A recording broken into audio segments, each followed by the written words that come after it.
Hello students, in today's class I am going to explain about transpiration. Transpiration is the process of loss of water in the form of water vapor from the surface of leaf. We can see the whole process of transpiration in this flow chart. When there is water loss from the surface of leaf in the form of water vapor, that creates a suction force in xylem vessels in the stem. Because of that suction force, water is pulled up from roots to stem and then finally it goes to leaves. This process occurs again and again as the root cells they continue absorb water from the soil.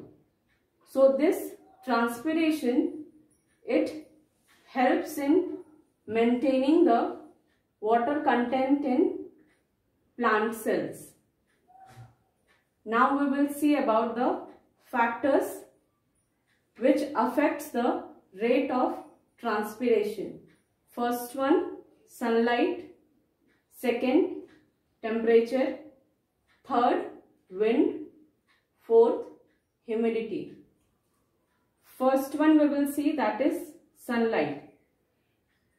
During daytime, when there is strong sunlight, the rate of transpiration increases, as during daytime stomata remains open for the diffusion of carbon dioxide inside the leaves for the process of photosynthesis.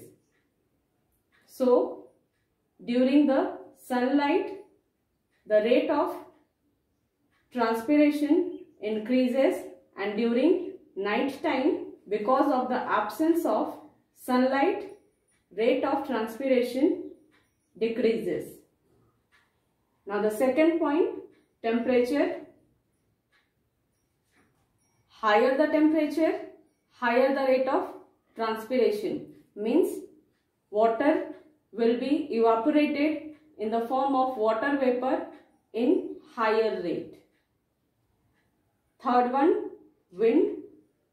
During windy days, the rate of evaporation from the surface of leaf increases, because wind removes the water vapor from the surface of leaf. So when the wind will be strong, there will be higher in the rate of transpiration. The last one, humidity. Humidity is the water content or moisture present in the air. Higher the water content in the air, lower will be transpiration.